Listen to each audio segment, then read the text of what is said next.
Diesel cars को सबसे ज्यादा रेट कट क्यों मिला? क्यों कार मोटरसाइकिल बनाने वाली कंपनीज ऐसे बेतुके कानूनों को लेकर के चुप है? वो इलेक्ट्रिक कार्स को प्रमोट क्यों नहीं करना चाहते? When you start to question everything, you will see that the most likely reason for this is, would you rather live in a country where you have questions you can't answer, or where you have answers you cannot question?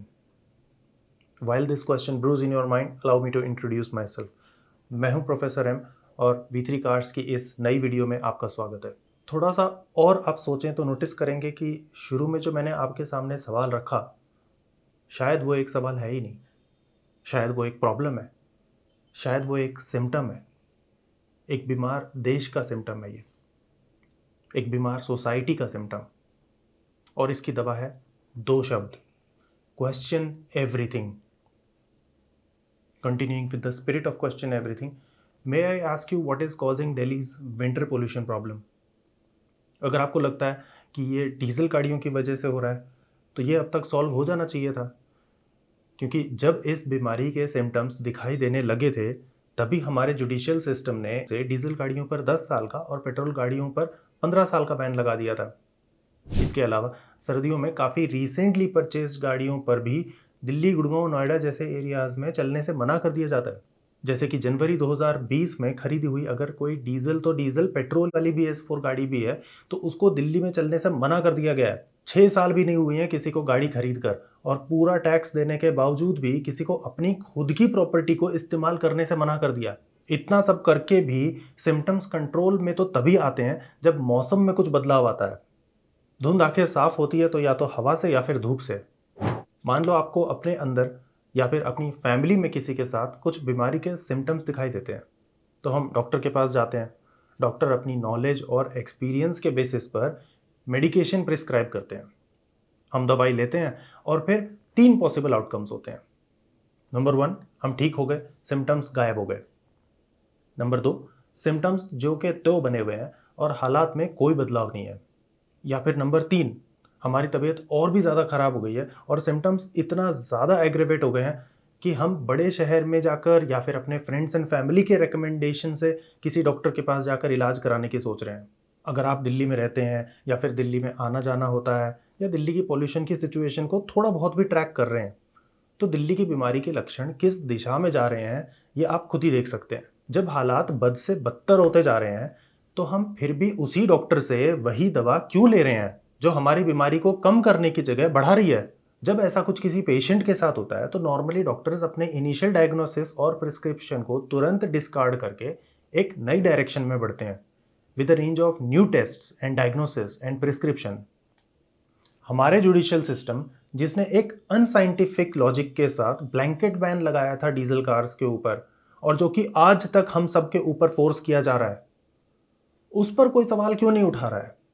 Court के उन आदेशों का क्या impact हुआ अब तक? साल दर साल कितना पॉल्यूशन कम हुआ और कितना बढ़ा?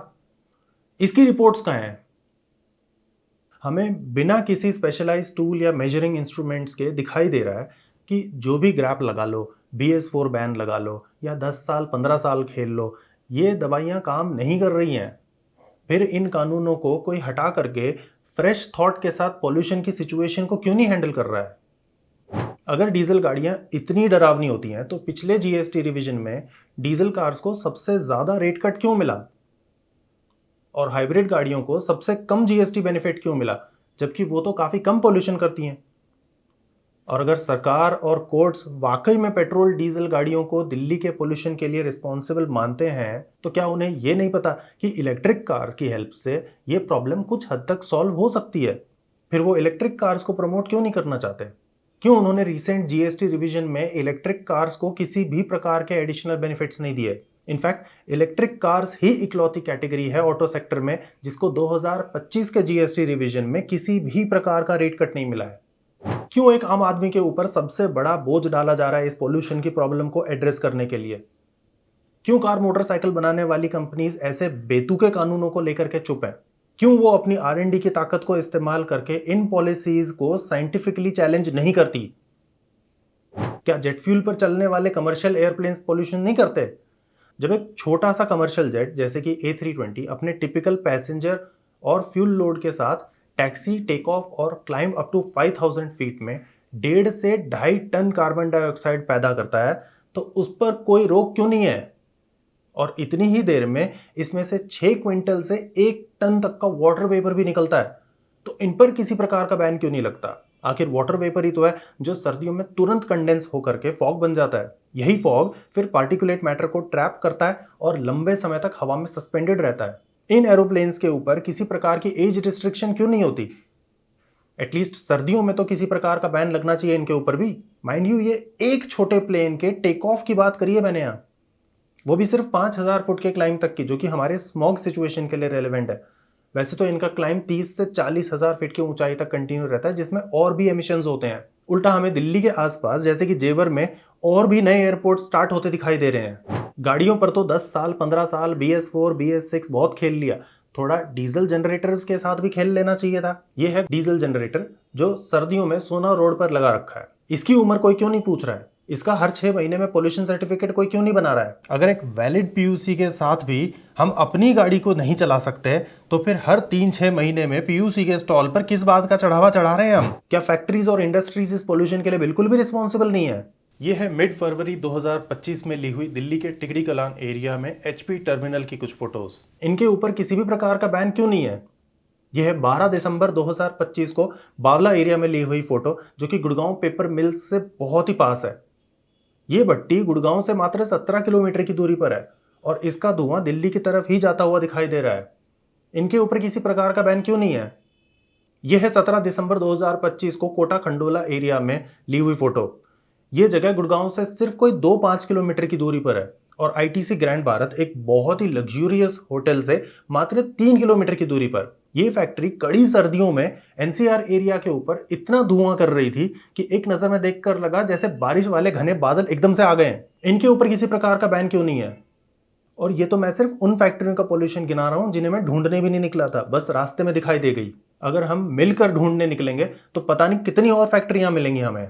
ये वो फैक्ट्रियां हैं जो बेशरम हो करके दिन दहाड़े सर्दियों में धुएं के कंबल से हमें ढक रही हैं। ऐसी और कितनी फैक्ट्रियां होंगी जो थोड़ी बहुत शर्म करके रात में धुआं उगल रही हैं। This is just blatant ignorance towards the real problem of pollution in Delhi. But when you start to question everything, you will see that the most likely reason for this is पैसा। किसी का मंत्रियों को हफ्ता जाता है तो कोई खुद मंत्री का रिश्तेदार होगा। गाड़ी बिकने पर सरकार टैक्स में ज्यादा कमाएगी, इसलिए ये बेतुके कानून हम पर थोपे जा रहे हैं। और गाड़ियां बनाने वाली कंपनी इनके खिलाफ आवाज नहीं उठा रही, क्योंकि ऐसे कानून ही तो हैं जो उनकी सेल्स और प्रॉफिट को बढ़ा रहे हैं। एयरपोर्ट्स पर 50 रुपए की किटकैट को 200 रुपए में बेचकर सरकार के चमचे और डोनर्स दोनों पैसा कमाना चाहते हैं। इसीलिए एयर ट्रैवल के ऊपर किसी भी प्रकार का बैन नहीं है, उल्टा इसे प्रमोट करने के लिए एयरपोर्ट्स बनाए जा रहे हैं। इलेक्ट्रिक कार्स एक तो GST कम देती हैं, फिर रजिस्ट्रेशन नहीं देती, फिर पेट्रोल डीजल CNG जितना टैक्स कमाने का इनसे मौका नहीं मिलता। इनमें सर्विस की भी ज़रूरत कम होती है, तो कार बनाने वाले भी इनसे कुछ खास कमा नहीं पाते हैं।